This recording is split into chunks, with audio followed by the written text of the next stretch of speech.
ring those once you go down. You must be crazy if you think that I'ma slow down. Don't wanna hear it talking shit, fuck the drama.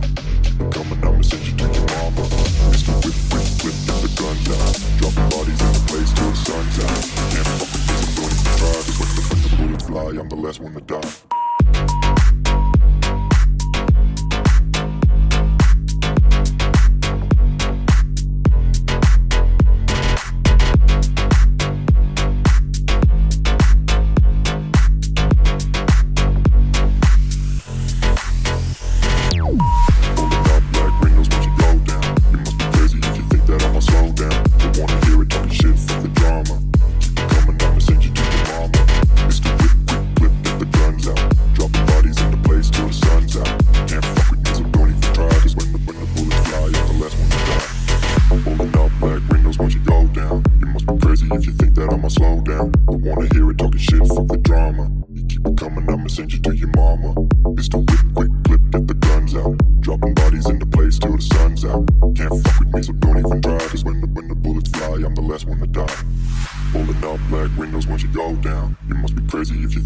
Slow down, don't wanna hear it talking shit, fuck the drama. You keep it coming, I'ma send you to your mama.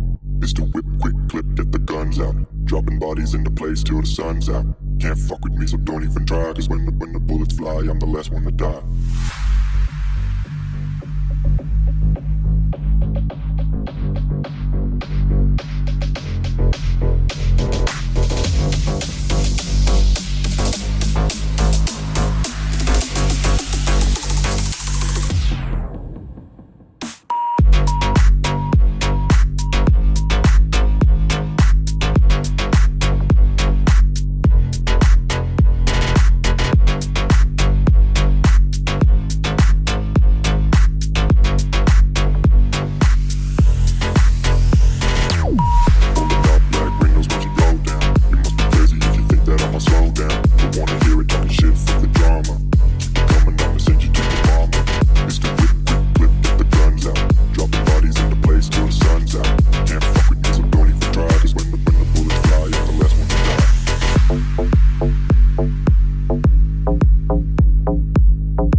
Sir, yes, sir. You already know what it is, man. How about them Canes? Down goes the Irish, man. Down goes the Irish. Listen, I'd like to welcome y'all back to another episode of the ATL Hurricane Podcast, man. This is episode number 3. Appreciate y'all, that has returned. If you're watching me for the first time, man, make sure you like, follow, share, subscribe, man. Drop a comment. Listen, guys. What a Sunday night, man. Got kind of tight there at the end, but we pulled it out at the end. And guys, I think we might have found ourselves a field goal kicker, okay? Carter Davis, man, hit 2 big field goals in the game last night, but none bigger than the one with about 1:05 left in the game. But listen, 27-24, man, our Hurricanes have defeated the crying Irish. That was a great game, man. Honestly, that was a great game. It was a hard-fought game. I never thought, it was going to be an easy game. I didn't think we were going to blow them out. When it was 21-7, in that third quarter, well, it was we almost had like almost an 8-minute drive to open up the third quarter. But, man, this was a great game. It was a hard fought win. Both offenses, I wouldn't say necessarily struggled, but, it was raining off and on, so, I think it was a pretty conservative, play called game from both sides, honestly. Notre Dame took a couple shots. They had quite a few explosive plays. I think we might have had 1 or 2, missed assignments, blown coverages, man. But overall, man, listen, our defense, man, if we can play like this all 12 weeks of the season, the regular season, and in the playoffs, because I definitely think we're gonna make postseason run. We definitely gonna make the playoffs. If we play like we did tonight. Now we cannot look too far into this because, man, you remember last year, first game of the season, the defense looked great against Florida. The defense looked awesome. And honestly, it went downhill after that. Of course, we played, FAMU and in South Florida, after that. And who that? Miami of Ohio. Was it Miami of Ohio or Ball State? One of them. Ball State, I think it was. And it was like, oh, okay, it's not, nah. So, we're going to see, we got Bethune-Cookman next. We'll touch on them a little bit at the end of the episode. But, man, this was a great game, man. This is a great game. Like I say, man, the defense played their butts off, man. That front 7, oh, my God. But they was putting pressure on Notre Dame all night. Notre Dame's offensive line could not block Mezzi and Bain, man. Like, they was getting in the backfield all game. They didn't, necessarily, get a whole bunch of sacks. I think we might have had like 3 sacks in the whole game. And Notre Dame had 1. But we won the trenches. I'm just going to say that. And honestly speaking, man, this might be the best team we play all season until we get to the ACC championship and play Clemson. A lot of times, teams get better as the season goes on. Notre Dame will definitely get better as the season goes on. This is the first game of the season, man. They redshirt freshman CJ Carr, who did not play bad. And I said in the last episode, man, this dude is not a scrub. He is not a scrub. And I think he showed last night why he essentially won the starting quarterback job. So yeah, man, let's go over some of these stats, man. Like I was saying, man, this was a great game. Showed a lot of heart, showed a lot of resilience, man, after letting Notre Dame come back once we was up 24-14 with about, 6 minutes left in the game.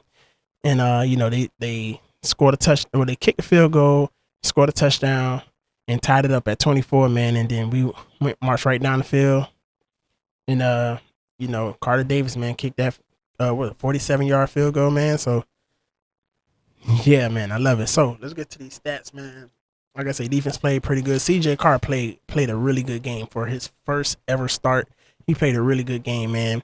19 of 30 for 221 yards, 2 touchdowns, and 1 pick, which that pick was, listen, our DBs are so much better than last year. I'm not even like, I think we can all agree to that our DBs are way better than they were last year. Of course, Damari Brown got hurt in the first game of the season and didn't come back until the last game of the season. You know, he had I believe he had like a hamstring injury or something. Same thing with Ruben Bain, man. Them hamstrings are really tricky, man. So, but yeah, man. 19 for 30 for CJ Carr, 221, 2 touchdowns and a pick. We totally stuffed their running game, okay? And we can't even say that, you know, oh, they wasn't running the ball, because they were running the ball. They ran the ball 27 times. So you can't say that they didn't run the ball. They ran the ball 27 times and had 93 rushing yards. We held the which is supposed to be the best running back tandem duo in the nation to 78 yards total. Okay, Jadarian Price has 6 carries for 45 yards. I don't like that average at 7.5 yards average, but he was running really hard. Jeremiah Love, man, 10 carries for 33 yards. If you would have told me before the game that Jeremiah Love would only have 10 carries, I would have told you was lying. CJ Carr had more carries than them. Only had 16 yards, and he had that long rushing touchdown, the one that tied the game up at 24. Look, man, these guys played great, man. Receiving, you know, one of their receivers had a pretty decent game. That tight end, man. Listen, man, we really have to do something about opposing teams' tight ends, man, getting off on us, man. You know, but he really got that. You know, he had 97 yards, 5 receptions, but he really got that off that one blown coverage from Motore. And I think, you know, I'm gonna drop another episode this week. I believe I'm gonna try my best to do a reaction to the condensed game. You know, just, you know, kind of just show you guys, you know, kind of what I see, you know, kind of exude my football knowledge, man, my sports knowledge and stuff, so y'all can, you know, get a look inside my mind. Like I said, Malachi Fields, he had a really good catch down the sideline on OJ, which it was well contested. Like, it was that, I mean, you can't be covered any tighter than he was being covered. It was just a really good catch. Malachi Fields also had a fumble. I think it was either in the first quarter or the second quarter he had a fumble. I think that was the first quarter. Oh man. And y'all see I got my all oranged out. Gotta represent, man. You guys, the fans, the stadium was rocking, man. The Rock was rocking. It was so loud on TV, man. I'm up here in Atlanta and I heard you guys, okay? The stadium was going nuts. Oh my God, okay? Nuts, man, nuts. So yeah, man, that's Notre Dame stats. Let's look at these Miami stats, man. Carson Beck, man, he really managed the game very well, man. I didn't see him force any throws. You know, maybe that one to CJ, you know, that touchdown, that one hand catch, which was is that a candidate for Player of the Year in week 1? Like, come on, man. Like, that's crazy, man. That was kind of, I would say that was slightly a forced throw because he threw that into double coverage, but it was perfectly placed though. Like, it was perfectly placed. And if CJ really didn't catch it, it more than likely would have been a pick. Or if he didn't get his hand on it, at least it more than likely would have been a pick. But man, was that an incredible catch, man. Incredible catch, man. Glimpse of OBJ. Jeez Louise, come on. All right, so Carson Beck, man, 20 for 31, 205 yards and 2 TDs. Like I say, very poised, man. Got sacked one time. It really wasn't his fault. CC got beat on a nice little spin move from the DN. So that was the lone sack, you know, that he took, you know, Sunday, man.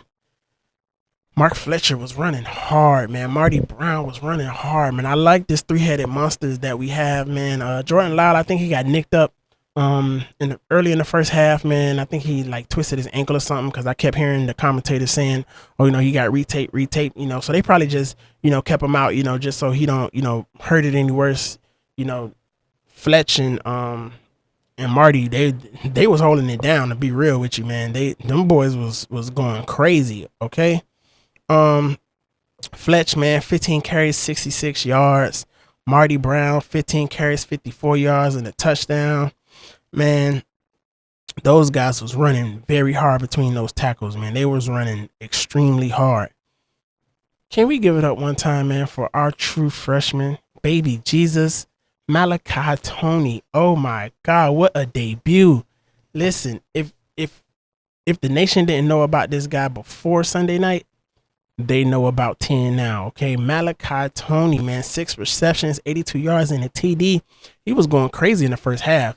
I think he had 5 of those receptions in the 4 or 5 of those receptions in the first half. But man, was he going crazy, man. He was running some crisp routes, man. Some of them whip routes, man. Some of them crosses. Listen, this dude, he was running some crisp routes, man. I really appreciate that. From a 17-year-old. He's supposed to be a senior in high school this year. He's supposed to still be in high school playing football. But yet he's at the U, going up against arguably one of the best defenses in the nation.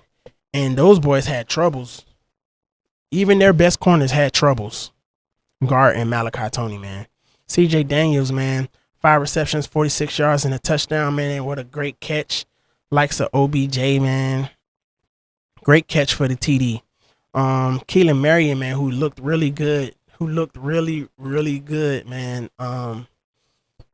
Originally probably thought he was going to be like a gadget guy, maybe some jet sweeps or some reverses and stuff because he has some speed, man. But he was running some crisp routes too. Like, he was looking really good out there as a veteran, man.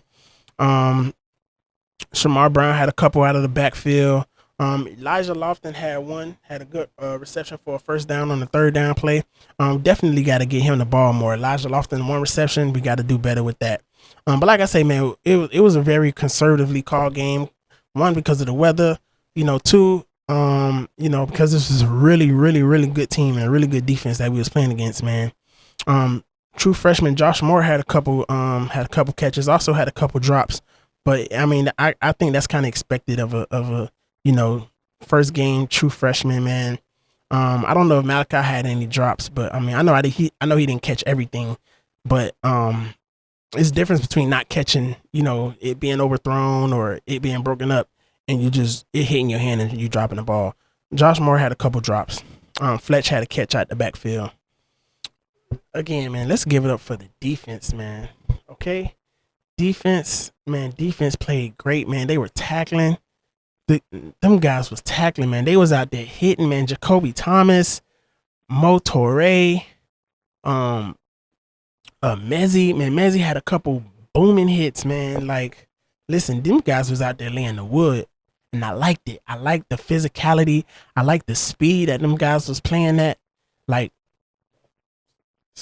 it was a great looking defense, man. Corey Heatherman, kudos to you, man. If you can keep this up all season, man, he should definitely win assistant coach of the year. I forgot what the name of that award is, the Brows Award, something like that. He should definitely get it. If he can keep up the way that this defense looked in this Notre Dame game, man. Notre Dame is a really, really good team. They just played for the national championship last year. Granted, they lost a lot of pieces. They lost their quarterback, he was almost their leading. He was the second leading rusher on the team. Almost had 1,000 yards. But they still returned a lot, especially on defense. They still returned a lot. And this is a really good team. And you're going to see by the end of the year, Notre Dame, I think it's going to still be in a conversation, to make the playoffs at the end of the season, man. But Popo Aguirre led the team in tackles, 5 tackles, man. And this spread out, man. It's not like one person got 12 tackles, the next person got 2 tackles. It is well spread out. Everybody was getting involved. Everybody was flying to the ball, man. And what really lets you know that they were flying to the ball and they were gang tackling, man, all of the assisted tackles, that lets you know that everybody was involved. Man, there are assisted tackles. Almost everybody has an assist and a tackle, man. Almost everybody, literally.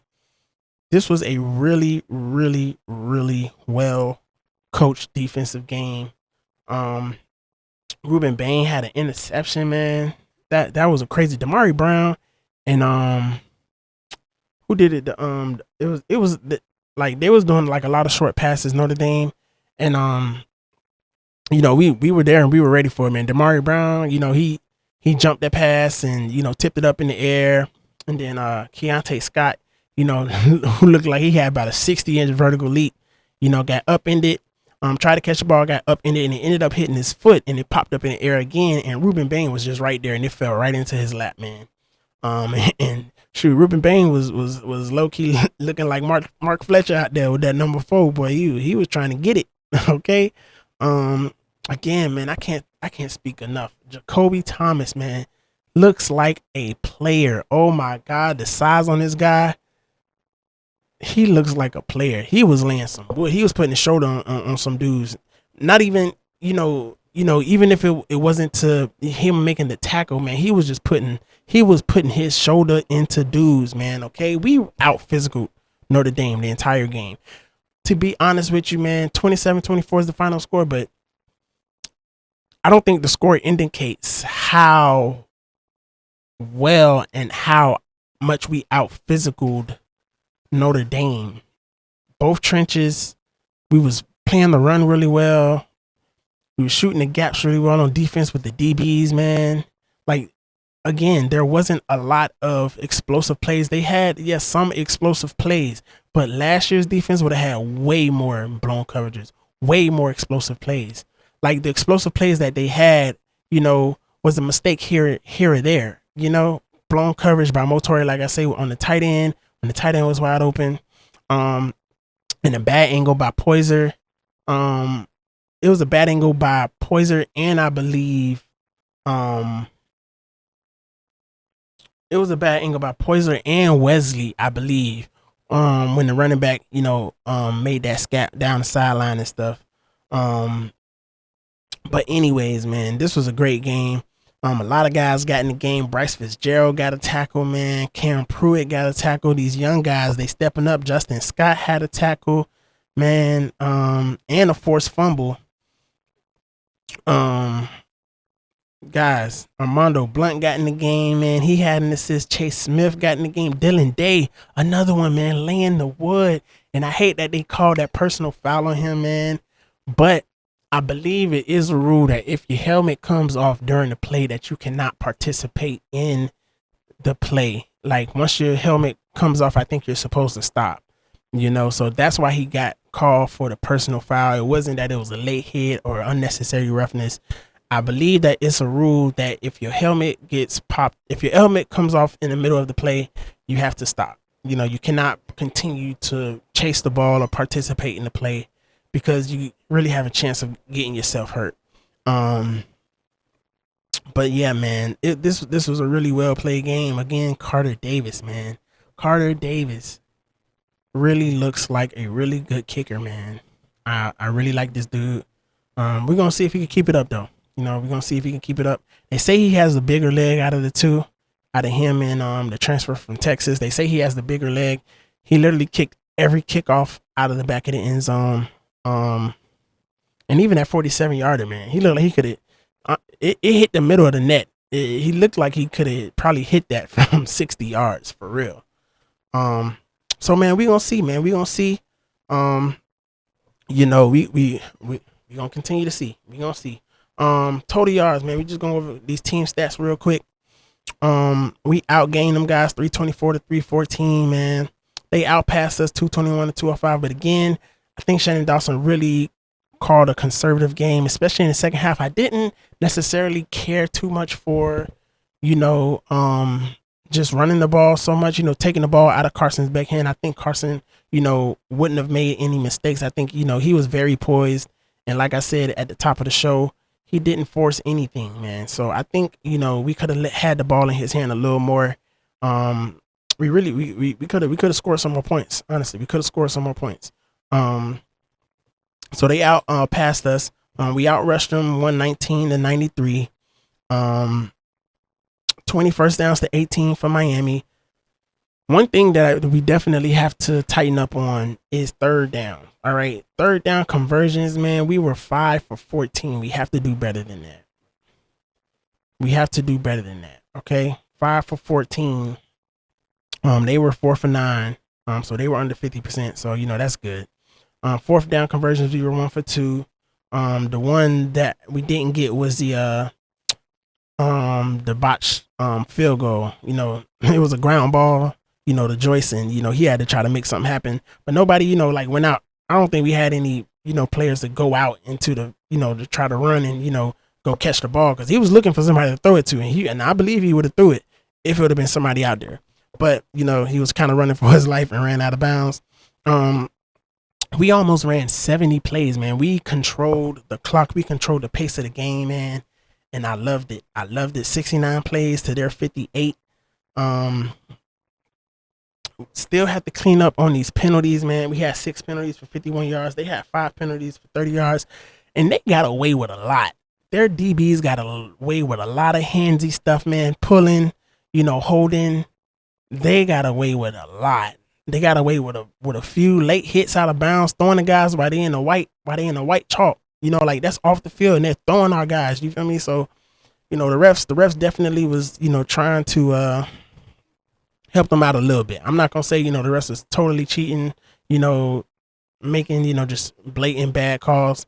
Because I did see they missed a couple calls on us too, even though they seemed to throw the flag more on us, but they missed a couple calls for us, but they missed way more for Notre Dame. I'm not gonna even hold you. They had a fumble loss and they threw an interception, man. We controlled the clock almost 34 minutes. We had the ball for almost 34 minutes in this game, man. Listen, again, this was a great game. These guys showed up, man. The crowd was crazy. I know the guys was feeling the juice, man. I know they was feeling the juice, But yeah, man, we are 1-0. We are undefeated right now. The AP polls came out this morning. If I'm not mistaken, man, I think we're in the top 5, man. We are number 5. Yes, we are number 5. Ohio State is the new number 1 team after they beat Texas. LSU's up to number 3. They were number 9, so they jumped 9 spots. I really didn't believe that Clemson was number 4. I don't think they're a top 10 team, honestly. They still have Clemson at number 8. But Miami, man, we jumped up 5 spots, man. We jumped up to number 5 in the polls. Texas dropped to number 7. Notre Dame dropped to number 9, and they were number 6. South Carolina jumped up to number 10. Florida and Florida State are right there behind each other. Florida 13, Florida State 14. SMU is came up a little bit. They're number 17. So yeah, man, this Alabama dropped all the way to 21. When they was number 8, they was number 8 in the nation. They dropped all the way to 21. Utah cracked the top 25. So yeah, man, this was a great week, man. Great week 1.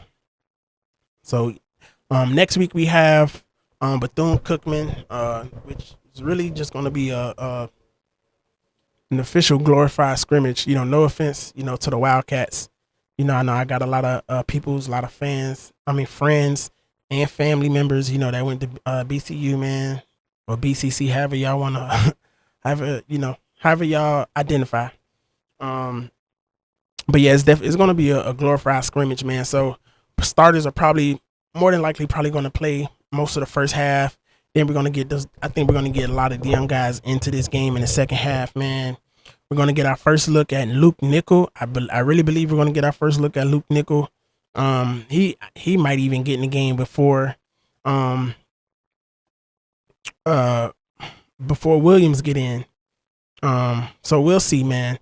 Like I said, a lot of young guys, gonna get in the game. I know, I've been seeing all over, other videos and in comments and, message boards and stuff on Twitter. A lot of people was complaining about JoJo not being in the game a lot. But we got to remember, guys, that JoJo was really just coming back from injury. He's fully healthy, right? The reports are that he is fully healthy. He's not having any nagging or lagging injuries.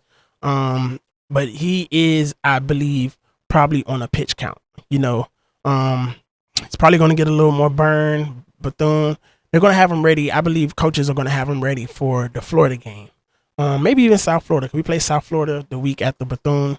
But I definitely think, they're going to take it easy with him. Jordan Lau again, who they say probably tweaked the ankle. And as you know, uh as